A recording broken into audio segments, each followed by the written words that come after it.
మీ అందరికీ తెలుసు, భారత రాష్ట్రపతి చేశారు ఏపీజే అబ్దుల్ కలాం గారు. మహానుభావుడు. ఆయన ఎంత కష్టపడి జీవితంలో పైకొచ్చారంటే ఆయన జీవితం వడ్డించిన విస్తరి కాదు. చిన్నతనంలో న్యూస్ పేపర్ల కట్ట సైకిల్ వెనకాతల కట్టుకునేవారు. ఆ పేపర్ల కట్ట కూడా ఎవరో పిలిచి ఆయనకి ఇచ్చింది కాదు. రామేశ్వరం స్టేషన్లో హాల్ట్ లేని ఎక్స్ప్రెస్ ట్రైన్ తెల్లవారుజామున స్పీడ్గా వెళ్ళిపోతుంటే అందులోంచి విసిరేసినటువంటి పేపర్ల కట్ట పట్టుకోవడానికి రైలు కట్ట పక్కన నించుని ఆ పేపర్ల కట్ట తీసుకెళ్ళి సైకిల్ వెనకాతల కట్టుకుని ఇంటింటికి తిరిగి న్యూస్ పేపర్ వేసి స్కూల్కి వెళ్ళి కష్టపడి చదువుకుని సాయంకాలం వేళ మళ్ళీ సైకిల్ వేసుకుని ఏ ఇంట్లో పేపర్ వేశారో ఆ ఇళ్ళకెళ్ళి పేపర్ బిల్లు వసూలు చేసి ఆ వచ్చినటువంటి డబ్బు ఎవరి పేపర్లు అమ్మమన్నారో వాళ్ళకి ఆ డబ్బు కట్టి రెండో ప్రపంచ యుద్ధంలో కడుపు నిండా తినడానికి రొట్టెలు కూడా లేని రోజుల్లో ఆయన వింగ్స్ ఆఫ్ ఫైర్ అన్న పుస్తకం రాసుకున్నప్పుడు దానికి సంబంధించిన ప్రిఫేస్లో రాసుకున్నారు. రెండో ప్రపంచ యుద్ధం జరుగుతున్నప్పుడు గోధుమలు రేషన్లో ఇస్తుంటే ఒక కుటుంబంలో ఉన్న వాళ్ళందరూ కడుపు నిండా రొట్టెలు తినడానికి కావలసినన్ని గోధుమలు కూడా సరిపోని రోజుల్లో అబ్దుల్ కలాం గారి తల్లిగారు రొట్టెలు వేస్తున్నప్పుడు తెలియక ఒక రోజున కలాం గారు రొట్టెలు తినడానికి వెళ్ళి అమ్మగారు పెట్టిన 2 రొట్టెలు తిని, అమ్మ చాలా బాగున్నాయమ్మా, ఇంకో 2 రొట్టెలు పెడతావా అంటే వాళ్ళ అమ్మగారు పళ్ళెంలో ఉన్న ఇంకో 2 రొట్టెలు కూడా పెట్టేశారు. పెట్టేస్తే కలాం గారి అన్నగారు వచ్చి కలాం గారిని దెబ్బలాడాడు. ఒరే, నీకు బుద్ధుందా? నీ 2 రొట్లు నువ్వు తినేశావురా, ప్రపంచ యుద్ధం జరుగుతోంది, గోధుమలు దొరకట్లేదు, పోనీ వెళ్ళి తీసుకొద్దామన్నా లేవు, అమ్మ తినవలసిన 2 రొట్టెలు నీకు పెట్టేసింది, అమ్మకి మళ్ళీ రేపు గోధుమలు దొరికే పర్యంతం అమ్మకి తినడానికి రొట్టె లేదు, తినేయడమేనా? అమ్మకి ఉందో లేదో చూసుకోక్కర్లేదా? నువ్వు చూడద్దా? అలా తినేసావే, అమ్మ ఎంత బాధపడుతుంది రొట్టె లేక రాత్రి ఆకలితో అని అడిగితే కళ్ళంబట నీళ్లు పెట్టుకుని చిన్న కలాం గారు అమ్మ దగ్గరికి వెళ్ళి, అమ్మ నాకు తెలియలేదమ్మా, ఆకలేసింది, రొట్టెలు రుచిగా ఉన్నాయని అడిగానమ్మా అన్నారు. అంటే అమ్మ గభాలన కలాం గారిని పట్టుకుని తల మీద ముద్దు పెట్టుకుని, నాన్న నేను తింటే ఏమొచ్చిందిరా, ఈ 2 రొట్టెలు తిన్నటువంటి నువ్వు నీ తల్లి పేరు జ్ఞాపకం ఉండిపోయేటట్టుగా కష్టపడి చదువుకుని పెద్దవాడివై నువ్వు చదువుకున్న చదువు నిన్ను కన్న దేశానికి పనికొచ్చేటట్టు, నీ పేరు చెప్పుకుని దేశం అభివృద్ధిలోకి వచ్చేటట్టు నువ్వు ప్రయత్నించాలి అని చెప్పావమ్మా. ఆనాడు నువ్వు తినవలసిన 2 రొట్టెలు నాకు పెట్టావు అమ్మా. ఆనాడు నువ్వు పెట్టిన రొట్టెలతో తయారైన ఈ రక్తం ఇవాళ ఈ దేశానికి అంతరిక్ష రంగంలో స్వావలంబన కల్పించి ఉపగ్రహాలు తయారు చేసింది. భారత రాష్ట్రపతిని అయ్యాను అమ్మా, చిత్తశుద్ధితో బతికాను. On the day of the final judgement అని రాసుకున్నారు ఆయన. భగవంతుడు తుది తీర్పు ఇచ్చే రోజు ఒకటి ఉంటుంది. ఆ రోజున నా ఊపిరి ఆగిపోయినప్పుడు నువ్వు ఏ లోకంలో ఉన్నావో ఆ లోకానికి నేను వస్తాను అమ్మా. అప్పుడు కూడా నీ కాళ్ళకి నమస్కరించే యోగ్యతతో బ్రతకగలిగిన అదృష్టాన్ని నాకిమ్మని రాసుకున్నాడు మహానుభావుడు. అంత పెద్ద స్థితికి వెళ్ళి కూడా అమ్మ చిన్నతనంలో పెట్టిన 2 రొట్టెలు జ్ఞాపకం పెట్టుకుని అమ్మకి నమస్కరించే యోగ్యత తనకి మిగిలేటట్టుగా బ్రతకాలని కోరుకున్నాడు కలాం గారు. అందుకే ఇవాళ సాయంకాలం రాష్ట్రపతి పదవి అయిపోతే ఆయన కించిత్తు చిన్నపుచ్చుకోలేదు. మరునాడు తెల్లవారుజామున లేచి విమానం ఎక్కి తిన్నగా చెన్నైలో దిగి యూనివర్సిటీకి వెళ్ళి బూజులు కూడా దులపనటువంటి ఒక గదిలోకి వెళ్ళి తానుండి పరమ సంతోషంతో విద్యార్థులను ఉద్దేశించి ప్రసంగించారు. విద్యార్థులంటే కలాం గారికి ప్రాణం. ఎందుకని అంటే ఈ దేశానికి వెన్నెముక, రాబో కాలంలో నిర్మాణం చెయ్యవలసిన వాళ్ళు వాళ్లే అని ప్రగాఢంగా నమ్మినటువంటి వారు కలాం గారు.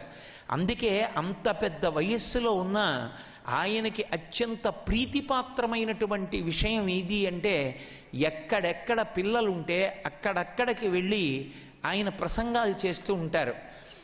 పిల్లలకి ఉండవలసినది కేవలము చదువు కాదు, చదువుతో పాటు సంస్కారం ఉండాలి. మీరు చూడండి, సంస్కారము లేకపోతే ఏ గుణము మంచిది అని చెప్తామో ఆ గుణమే మోసం చేయడానికి కూడా పనికొస్తుంది.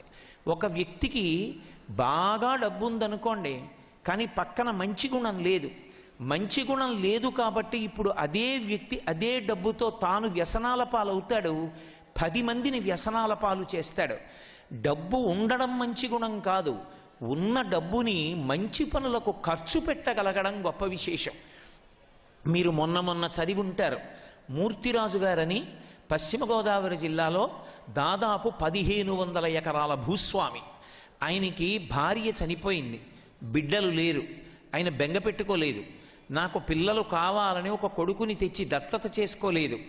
ఆయనకున్న 1500 ఎకరాల భూమిని ఒక ట్రస్ట్కి ఇచ్చి 700 పాఠశాలలు పెట్టి జిల్లా అంతా సుభిక్షం చేసి పిల్లలందరికీ పాఠాలు నేర్పించి చదువు చెప్పినటువంటి మహాత్ముడు. 70 సంవత్సరములు దాటిపోయిన తర్వాత మొన్ననే పశ్చిమ గోదావరి జిల్లాలో ఆయన ప్రాణములను విడిచిపెట్టారు. ఒక వ్యక్తికి కేవలం డబ్బు ఉండడం చేత వాడు గొప్పవాడు కాడు.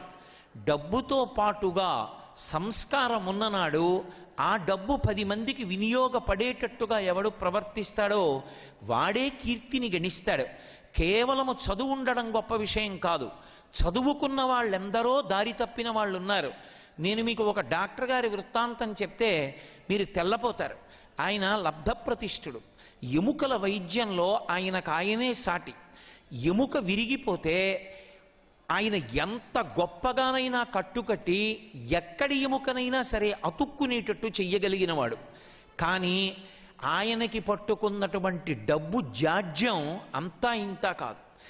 ఆఖరికి ఆయన ఏ స్థితికి కిందకి దిగజారిపోయాడంటే, ఎముకలు విరిగిపోయినటువంటి వాళ్ళు ఎవరైనా ఆయన దగ్గరికి వచ్చినప్పుడు 200 రూపాయలు ఇచ్చిన వాడైతే ముందు చూస్తాడు, 100 రూపాయలు ఇచ్చిన వాళ్ళైతే వెనక చూస్తాడు. ఒకడికి 100 రూపాయలు ఉండి ఒకడికి 200 రూపాయలు ఉంటే 100 రూపాయలు ఉన్నవాడు 200 రూపాయల వాడికి ఆయన కట్టు కట్టే వరకు ఆ ఎముక నిప్పితో బాధపడుతూ బయట ఉండవలసిందే. చూడడం ముందు 200 ఎవరిచ్చారో ఆయనకి కట్టు కడతాడు, 100 రూపాయలు ఎవరిచ్చారో వాళ్ళు వీధిలో కూర్చోవాలి. 200 వాళ్ళందరినీ చూశాక 100 రూపాయల వాళ్ళని పిలుస్తాడు, అప్పుడు 100 రూపాయల వాళ్ళకి కట్టుకడతాడు. ఆ డాక్టర్ గారి దగ్గర వైద్యం కోసం వెళ్ళే వాళ్ళు ఉంటారేమో, కానీ ఆ డాక్టర్ గారి పేరు చెప్పి పిల్లలకి ఏం చెప్తారంటే, అలా మాత్రం బ్రతకద్దని చెప్తారు, అలా డబ్బు సంపాదించకని చెప్తారు, అలా నువ్వు ఎప్పుడూ నా కొడుకుగా మిగలొద్దని చెప్తారు. అంటే డబ్బు సంపాదించాడేమో, డాక్టర్ అయ్యాడేమో, కానీ ఏ తండ్రి అయినా అలా బ్రతుకు అని చెప్పడానికి ఆస్కారం ఉందా? కేవలం చదువుకోవడం వల్ల పేరు ప్రఖ్యాతులు ఉండవు.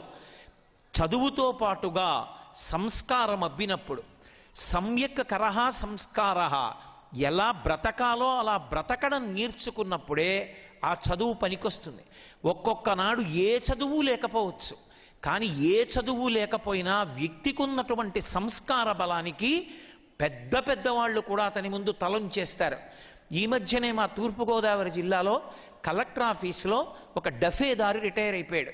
డఫేదార్ అంటే ఇలా అడ్డంగా బ్రిటిష్ వాళ్ళ కాలంలో ఇచ్చినటువంటి కోడ్లో బట్ట వేసుకుని ఫలానా అధికారి దగ్గర పనిచేసేవాడు అని పెద్ద ఇత్తడి బిళ్లతో ఉంటాడు. ఆయన పని ఏమిటి అంటే, అధికారి జీప్ ఎక్కినప్పుడు ఆయన జీప్ ఎక్కుతాడు, అధికారి ఫైల్స్ పట్టరా అంటే మూట కట్టి పట్టుకెడతాడు, అధికారి ఇంటికి పట్టరా అంటే ఇంటికి పట్టుకెడతాడు, అధికారి పడుకోబోయే ముందు నువ్వు పో ఇంకింటికంటే పెడతాడు, నువ్వు ఉండంటే ఉంటాడు. సాధారణంగా చాలా ఆలస్యంగా ఆఫీసులో ఉండవలసినటువంటి పదవిలో ఉన్న అధికారి దగ్గర డఫేదారుగా ఉండడానికి ఎవరు ఇష్టపడరు. ప్రత్యేకించి జాయింట్ కలెక్టరు ఇటువంటి పదవుల్లో ఉన్న వాళ్ళ దగ్గర ఉండడం అంటే వాళ్ళకు ఉండేటటువంటి ఒత్తిడికి వాళ్ళకి పని గంటలు ఉండవు. రాత్రి 11 అవ్వచ్చు, 12 అవ్వచ్చు, డఫేదారుగా ఉన్నవాడు అక్కడే ఉండాలి. అందుకే ఆ పదవిలోంచి తప్పించి ఇంకెవరి దగ్గరైనా డఫేదారుగా వేయమని అడుగుతారు. కానీ 35 సంవత్సరములు జాయింట్ కలెక్టర్కి డఫేదారుగా పనిచేశాడు ఆయన. మా జాయింట్ కలెక్టర్ గారు ప్రజల కోసం పనిచేస్తున్నాడు. నేను ఆయన యోగక్షేమాలు చూడడం కన్నా నాకు కావలసింది ఉంది. ఏ జాయింట్ కలెక్టర్ వచ్చినా సరే ఆయన కాఫీ తాగుతారు అని తెలిస్తే ఎంత అలిసిపోయి ఆయన ఉండనివ్వండి, గబగబా ఫ్లాస్క్ విప్పి కాఫీ పోసి, అయ్యగారు కొద్దిగా కాఫీ తాగండి అయ్యగారు, నోర్మోయ్ ఇప్పుడేంటి కాఫీ ఎక్కువ బండి అంటే, అయ్యగారు నన్ను తిడితే తిట్టండి కానీ మీరు ఎక్కడానికి వీల్లేదు, కొంచెం కాఫీ తాగవలసిందే అని అధికారి తిట్టినా సరే కొంచెం కాఫీ ఇచ్చి అధికారిని ఎక్కించేవాడు. కంటిని రెప్ప కాసినట్టు ఒక కన్న తండ్రిలా అతను జాయింట్ కలెక్టర్లు అందరి దగ్గర పనిచేస్తే అతనికి రిటైర్మెంట్ జరిగింది. తూర్పుగోదావరి జిల్లాలో కలెక్టర్ రిటైర్ అయినా అంత పెద్ద కార్యక్రమాలు జరగలేదు. ఆయన ఏ జాయింట్ కలెక్టర్ దగ్గర పనిచేశాడో ఆయన విశాఖపట్నం ట్రాన్స్ఫర్ అయిపోయాడు. ఆ జాయింట్ కలెక్టర్ కూడా సెలవు పెట్టి రిటైర్మెంట్ ఫంక్షన్కి వచ్చారు.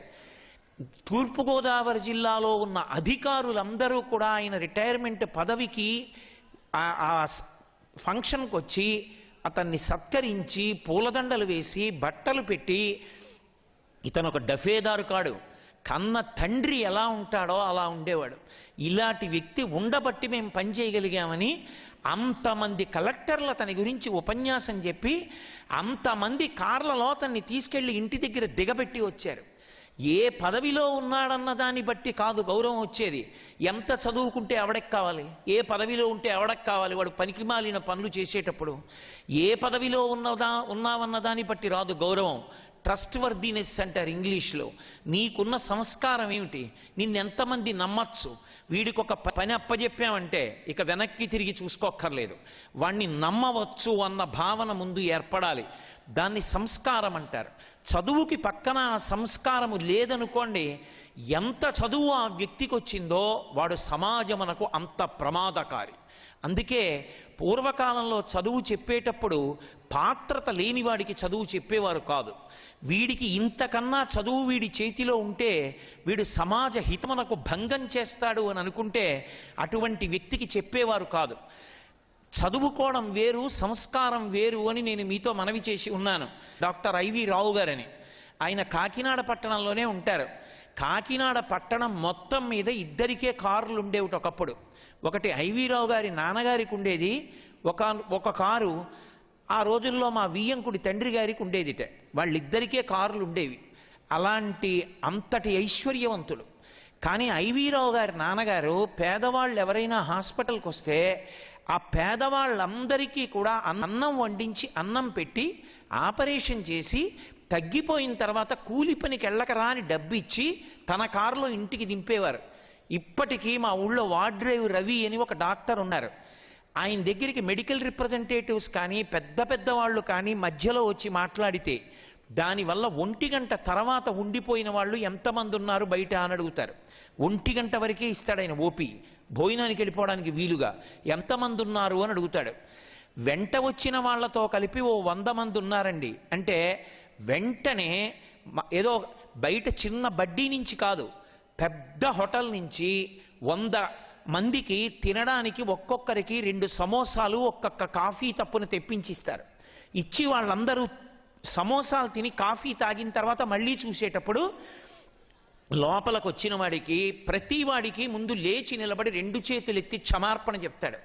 అమ్మా, నేను మిమ్మల్ని 12-1 గంట మధ్య చూడాలి, కానీ మధ్యలో అదిగో పెద్దవాళ్ళు వచ్చారు, వాళ్ళతో మాట్లాడవలసి వచ్చిందమ్మా, మీకు ఆలస్యం అయింది, అందుకు 2 సమోసాలు కాఫీ తిని తాగారా అమ్మా, మీకు ఇవాళ నా వల్ల భోజనం ఆలస్యమైంది, నన్ను క్షమించండి అమ్మా అని ప్రతి వాళ్ళకి క్షమార్పణ చెప్పి వైద్యం చేస్తాడు. చదువు వేరు, సంస్కారం వేరు. ఆ డాక్టర్ ఐవి రావు గారు మహానుభావుడు, ఫిజీషియన్గా ఎనలేని లబ్ధప్రతిష్ఠుడు. ఇప్పటికీ మీరు డాక్టర్స్ని అడగండి, చాలామంది పెద్ద పెద్ద డాక్టర్ల దగ్గరికి వెళ్ళి ఐవి రావు అన్న పేరు చెప్తే మా గురువు గారండని కుర్చీలో లేచి నిలబడతారు. అంతటి కీర్తివంతుడు. అటువంటి ఐవి రావు గారు కాకినాడలో వైద్యం చేస్తే ఎక్కడ కూర్చుని వైద్యం చేస్తారో తెలుసా? మా నాన్నగారు చేసిన పుణ్యం. మా నాన్నగారు ఎంతమందికో పేదలకి వైద్యం చేశారు. అటువంటి మహానుభావుడికి కొడుకునని వాళ్ళ నాన్నగారి ఫోటో కింద వాళ్ళ నాన్నగారు కూర్చున్న కొయ్య కుర్చీ ఒకటి ఉంది. ఆ కుర్చీ కేవలం మెత్తగా కూడా ఉండదు, కొయ్యతో చేసిన కుర్చీ. ఆ రోజుల్లో కూర్చున్నది మా నాన్నగారు కూర్చుని వైద్యం చేసిన కుర్చీ. నా కొడుకు డాక్టర్ అయ్యి ఈ కుర్చీలో కూర్చోవాలని మా నాన్నగారు కోరుకున్నారని దాని మీద శాలువా కూడా వెయ్యనివ్వకుండా వాళ్ళ నాన్నగారి ఫోటో కింద ఆ కుర్చీ వేసుకుని వాళ్ళ నాన్నగారు వాడిన కొయ్య బల్ల ఒకటి ఉంటుంది, ఆ కొయ్య బల్ల ముందు కూర్చుని అంత లబ్ధప్రతిష్ఠుడైన డాక్టరు ఇవాళ పెద్ద పెద్ద హాస్పిటల్స్ ఆయనకి నెలకి లక్షలు ఇచ్చి ఫర్నిష్డ్ అకామిడేషన్ ఇచ్చి కూర్చోపెడతాయి. గవర్నమెంట్ ఆయన్ని బతిమాలి ఎన్టీఆర్ యూనివర్సిటీకి వైస్ ఛాన్సలర్గా వేసింది. నిప్పు లాంటి వ్యక్తి. ఆయన కుర్చీలో కూర్చుని వైద్యం చేస్తారు తండ్రి మీద గౌరవంతో. అది చదువుకి సార్థకత. 4 ముక్కలు నేర్చుకుని ఒక తరగతిలోకి ప్రవేశించేటప్పటికీ బోరలు విరుచుకు తిరిగి నా అంత వాణ్ణి నేనని పొగరెక్కి తిరిగేటటువంటి వాడు చదువుకున్న వాణ్ణని చెప్పుకోవడానికి అనర్హుడు. వాడు సంస్కారము లేనివాడు. శుద్ధత లేనటువంటి పాత్రలో పాయసం పోస్తే పాయసం ఎలా విరిగిపోతుందో అలా పాత్రత లేని వాడిలోకి ప్రవేశించినటువంటి చదువు సమాజాన్ని నాశనం చేసేస్తుంది. అందుకే పూర్వం గురువులైనటువంటి వారు పాత్రత లేని వాళ్ళకి ఒక స్థాయి దాటి చదువు చెప్పేవారు కాదు. గురువుని గౌరవించడం చేత కాకపోతే అసలు ఆ విద్యార్థిగా ఉండడానికి అనర్హుడు. విద్యార్థి అన్న మాట ఇవాళ వచ్చింది, కానీ మనకి సనాతన సంప్రదాయంలో విద్యార్థి పేరు విద్యార్థి కాదు. గురువుకి విద్యార్థికి ఉండే పేర్లు వినీతుడు, వినేయుడు. గురువుగారి పేరు వినీతుడు, శిష్యుడి పేరు వినేయుడు. గురువుగారి దగ్గర వినయం నేర్చుకుంటాడు శిష్యుడు. గురువుగారి పేరు చెప్పేటప్పటికి లేచి నిలబడతాడు, పరమ గౌరవంతో నమస్కారం చేస్తాడు. తాటకని సంహారం చేసి మారీచుణ్ణి మానవాస్త్రంతో కొట్టి సుబాహుని తరిమి కొట్టేసినటువంటి రామచంద్రమూర్తిని దేవతలు దేవేంద్రుడు వచ్చి పూలహారాలు వేసి సత్కరించారు. విశ్వామిత్రుడు చూశాడు, గురువు ఇన్ని చేశాడు కదా, ఇంతమంది పొగిడారు కదా, ఇంతమంది పూలదండలు వేశారు కదా, ఇంద్రుడంతటి వాడు గౌరవించాడు కదా, రాముడికి ఏమైనా అహంకారం వచ్చిందా చూడాలనుకున్నాడు. రామా ఇలారా అంటే, ఇంతమందిని గెలిచాను మా గురువుగారు, రే ఇలారా అంటారేంటి అని ఇలా చూసి వస్తానుండండి అన్నాడు అనుకోండి, గురువుగారి గౌరవం ఏమవుతుంది? ఒంట్లో ఏమైనా కొంత పొగరొచ్చిందా, లేకపోతే వినయంతో ఉన్నాడా చూడాలనుకున్నాడు విశ్వామిత్రుడు. ఎవరినో పిలిచి రాముణ్ణి పిలుస్తున్నానని చెప్పండి అన్నాడు. రాముడిని పిలిచి మీ గురువుగారు పిలుస్తున్నారన్నారు. రాముడు గబగబా వెళ్ళి విశ్వామిత్రుడి దగ్గర నిలబడి చేతులు కట్టుకుని వంగి నోటికి అడ్డు పెట్టుకుని చెయ్యి గురువుగారి మీద నోటి తుంపర పడకూడదని అడ్డు పెట్టుకుని విశ్వామిత్రుడితో అన్నాడు, ఇమౌస్మము నిషార్దూల కింకరౌ సముపస్థితౌ ఆజ్ఞాపయ యథేచ్ఛం వై శాసనం కరవామకిం అన్నాడు. గురువుగారు, నేను ఎంత పెద్దవాణ్ణైనా కావచ్చు, ఎంతమంది అయినా నన్ను పొగడచ్చు, దానికంతటికి మూలం ఎక్కడుందో తెలుసా? వేరు మీరు. వేరు లేని నాడు చెట్టు లేదు గురువుగారు. చెట్టు పైన కనపడుతుంది, చెట్టు కొమ్మలు కనపడతాయి, కాయలు కనపడతాయి, పళ్ళు కనపడతాయి, పువ్వులు కనపడతాయి. కానీ సంస్కారము గురువు వేరు లాంటివాడు. వేరు భూమి లోపల ఉంటుంది. చీకట్లో దారి తెలియనటువంటి చోట వేరు భూమిలో పాకుతూ వెడుతుంటుంది. అడ్డంగా ఓ రాయి వస్తే తప్పుకుని పక్కకి వెళ్ళిపోతుంది. వెళ్ళిపోయి నీరు ఎక్కడుందో వెతుక్కుంటుంది. వెతుక్కుని ఆ నీటిలోకి వెళ్ళి ఆగుతుంది. అక్కడ ఉన్న నీటిని తాను గ్రహించి భూమి మీద ఉన్న చెట్టుకు అందిస్తుంది. పైన ఉన్న చెట్టు అందరికీ కనపడుతుంది, నీడనిస్తుంది. కానీ ఆ చెట్టు నిలబడడానికి కారణం పైకి కనపడకపోయినా భూమి లోపల కటిక చీకట్లో ఉన్నటువంటి వేరు. ఆ వేరు చీకట్లో వెతుక్కుంటూ నీటిని లాగి చెట్టుకు అందించి చెట్టుని బ్రతికించినట్టు గురువుగారు రాముడు లోకానికి కనపడతాడు. రాముడు ఆరాధనీయుడు అంటారు, కానీ రాముడి వెనక, రాముడి గొప్పతనం వెనక ఉన్నది మీరే. గురువుగారు, మీరెప్పుడూ నన్ను పిలవడానికి అనుమానపడవద్దు. మీరు ఏ పని చెప్పినా నాకు గౌరవమే. గురువుగారు చెప్పిన పని చెయ్యడం గౌరవం తప్ప ఈ పని చేస్తేనే గౌరవం అన్న మాట నా జీవితంలో లేదు. శాసనం కరవామకిం. మీరు పిలిచి ఒరే రామా నా చెప్పులీలా పట్రా అనండి. గురువుగారి శుశ్రూష చేయడం నాకు కావాలి. వెంటనే మీ చెప్పులు పట్టుకొచ్చి అక్కడ పెడతాను. మీరు ఏ పని చెప్పండి, ఔదల దాలుస్తాను తప్ప మీరు ఎన్నడూ కూడా నేనేదో పెద్దవాణ్ణి అయిపోయానని, మీరు పిలిస్తే నేను రాలేనేమోనని మీరు నన్ను గౌరవంగా చూడవద్దు. ఎంత ఎదిగినా నేను మీ దగ్గర మాత్రం కింకరుణ్ణి. కింకరౌ సముపస్థితవు అని చెప్పాడు. అది వినయం అంటే. శిష్యుడికి మొట్టమొదట ఉండవలసినది ఏది అంటే వినయం ఉండాలి. గురువుగారి పేరు చెప్తే కదిలిపోగలగాలి. అంత పెద్ద రాష్ట్రపతి పదవికి వెళ్ళిపోయి ప్రపంచ ప్రఖ్యాత శాస్త్రవేత్త అయి ఆయన ఇప్పటికీ విమానంలో ప్రపంచ ప్రఖ్యాత యూనివర్సిటీస్లో మాట్లాడడానికి వెడితే ప్రొఫెసర్స్ దగ్గర నుంచి రీసెర్చ్ స్కాలర్స్ వరకు సభలో కూర్చుని అబ్దుల్ కలాం గారు నడిచొస్తున్నారంటే స్టాండింగ్ ఓవేషన్ ఇస్తారు, లేచి నిలబడి ఆయనకి స్వాగతం చెప్తారు. ఆయన వెళ్ళిపోతున్నారు అంటే ఆయన వెళ్ళిపోయే పర్యంతము ఎవరి స్థానాల్లో వాళ్లే లేచి నిలబడి గౌరవిస్తారు. పశ్చిమ దేశాల్లో స్టాండింగ్ ఓవేషన్ అంటారు. పరమ గౌరవనీయులైతే వాళ్ళు వస్తున్నప్పుడు లేచి నిలబడతారు, వెళ్ళిపోయే పర్యంతము నిలబడతారు, ఎవరూ తమ స్థానాలు విడిచిపెట్టరు. ప్రపంచంలో సూది మోపినంత ప్రదేశంలో ఎక్కడికి వెళ్ళినా కలాం గారిది ఆ గౌరవం. అంత గౌరవం కలిగినటువంటి కలాం గారు తన పుస్తకంలో మొట్టమొదట వ్రాసుకున్నది ఎవరి గురించో నేను చెప్తే మీరు తెల్లబోతారు. ఆయన ఇండామిటబుల్ స్పిరిట్ అనే పుస్తకం రాశారు. ఆ పుస్తకం రాసినప్పుడు ఆ పుస్తకంలో ఆయన మొట్టమొదట తన గొప్పతనానికి కారకులు ఎవరో రాశారు. నేను చిన్నతనంలో ఎలిమెంటరీ స్కూల్లో చదువుకుంటూ ఉండగా నాకు ఒక మాస్టర్ ఉండేవారు. ఆయన నాకు ఒకానొకప్పుడు పక్షి ఎలా ఎగురుతుంది అన్న దాని మీద పాఠం చెప్పారు. బోర్డు మీద పక్షి బొమ్మ వేసి రెక్కలు ఎలా అల్లారుస్తుందో, తోక ఎలా కదిపి తన యొక్క దిశని మార్చుకుంటుందో పాఠం చెప్పారు. నా వంక తిరిగి చూపుడు వేలు చూపించి ఏరా పాఠం అర్థమైందా అని అడిగారు. అడిగితే నాకు అర్థం కాలేదు. నిజాయితీగా లేచి నిలబడి చెప్పాను, గురువుగారు నాకు అర్థం కాలేదన్నాను. పక్క వాళ్ళని అడిగారు, నిజం చెప్పండి అర్థమైందా అని. మాకు అర్థం కాలేదన్నారు. ఆయన విసుక్కోలేదు. ఒరే, ఇవాళ సాయంకాలం అందరూ 6 గంటలకి రామేశ్వరం సముద్రపు ఒడ్డున ఉంటుంది, రండి సముద్రపు ఒడ్డుకన్నారు. అందరం సముద్రపు ఒడ్డుకి వెళ్ళాం.